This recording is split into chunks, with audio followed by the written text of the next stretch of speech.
मिरजेतील कृष्णा घाट येथे खासदार विशाल पाटील यांनी केली संभाव्य पूरपरिस्थितीची पाहणी। प्रशासन सतर्क, प्रशासनाच्या सूचनेचे पालन करावे, खासदार विशाल पाटील।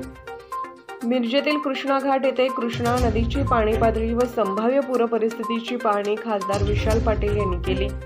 तसेच स्थानिक नागरिकांना त्यांनी प्रशासनाच्या सूचनेचे पालन करण्याचे आवाहन केले।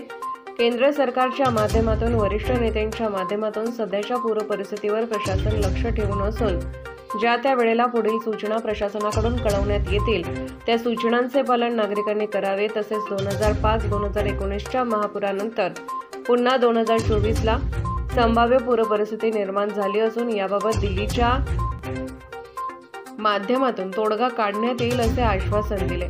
तर एनडीआरएफ व इंडियन आर्मीचे जवान सांगली जिल्ह्यात दाखल झाले असून केवळ खबरदारीसाठी हे जवान दाखल झाले आहेत, याचा गैरअर्थ काढू नये असे आवाहन सुद्धा खासदार विशाल पाटील यांनी केले। गेल्या महापुराच्या काळात या सर्व यंत्रणा उभा करण्यात उशीर झाला होता, त्यामुळे संभाव्य पूरपरिस्थिती पाहता ही यंत्रणा आता उभी करण्यात आली आहे। शिवाय सध्या तरी कर्नाटक व महाराष्ट्र सरकारमध्ये समन्वय असून सध्या पूरपरिस्थिती आटोक्यात राहण्यासाठी प्रयत्न करत असल्याची माहिती खासदार विशाल पाटील यांनी दिली आहे। याबाबत नागरिकांनी सतर्क राहून प्रशासनाच्या सूचनांचे पालन करावे, कोणत्याही परिस्थितीत घाबरून जाऊ नये। लोकप्रतिनिधी या नात्याने आम्ही सोबत आहोत असे खासदार विशाल पाटील यांनी सांगितले। आज मिरजेच्या कृष्णा घाट हा महापालिका आणि ग्रामीण असा एकत्रित जो एरिया आहे, कृष्णा नदीच्या काठेला जो भाग आहे, इथची आता पाणी करायला आम्ही या ठिकाणी आलेलो आहे। पूर परिस्थितीची पाणी आणि मागच्या वेळेला 2019-21 2005ला सुद्धा या ठिकाणी पाण्यामुळे बरंच नुकसान लोकांचं झालं होतं। 19ला तर अनपेक्षितपणे पाणी आल्यामुळे काही लोक स्थलांतरित करण्यासाठी विलंब लागला आहे, त्यामुळे जनावरांची हानी या ठिकाणी, जीवाची हानी या ठिकाणी करावी लागली। यावेळेला महापालिका प्रशासनाने खबरदारी घेऊन या सर्व लोकांना, त्यांच्या जनावरांना आधीच त्या अवघड भागातून बाहेर काढलेलं आहे। याची पाहणी आता मी केलेली आहे। पाण्याचा आता पावसाचा आता जोर थांबलेला आहे, त्यामुळे आपण ही अपेक्षा करूया की मागच्या वेळेसारखी ह्या वेळेला महापुराची परिस्थिती निर्माण होणार नाही।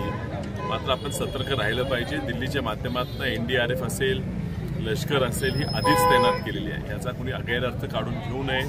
याचा अर्थ आपलं आयुष्य धोक्यात आहे, जीव धोक्यात आहे असं नाही। मात्र मागच्या वेळी काही थोडा विलंब लागला आणि त्यामुळे ऐन वेळेला ही यंत्रणा बोलवणं आणणं कठीण होईल, ह्या हेतून जाणून बुजून दिल्लीच्या माध्यमातून आम्ही या ठिकाणी यंत्रणा उपस्थित केलेल्या आहेत। त्यांनी ज्या ज्या वेळेला लोकांकडे येतील आणि घरं आपण सोडली पाहिजे सांगतील तर आपण ती घरं सोडावीत, त्यांचं ऐकावं, त्यांना सहकार्य करावं। धोका टळतोय असं वाटते, त्यामुळे लई चिंतेत किंवा काळजीत राहू नका। मात्र सावध आपण सर्वांनी राहिलं पाहिजे। निसर्ग हा कधी बदलेल हे आपण सांगू शकत नाही। तुमच्या सर्वांच्या पाठीशी तुमचे लोकप्रतिनिधी म्हणून आम्ही सर्व उपस्थित आहोत।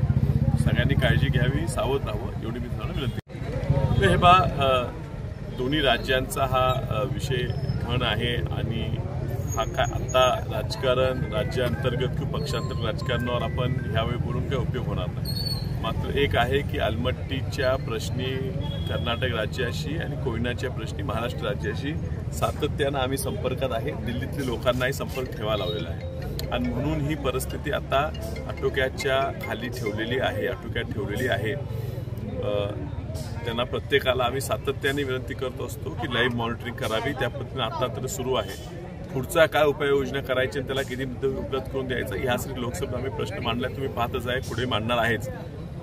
हा जवळजवळ आता 2005 नंतर 19 झाला, आता 19, 21, 24 दर 2-3 वर्षांनी ही परिस्थिती उद्भवायला लागली। ह्यासाठी कायमस्वरूपी उपाययोजना काढायला लागणार, त्याच त्यामुळे प्रयत्न करू। धन्यवाद।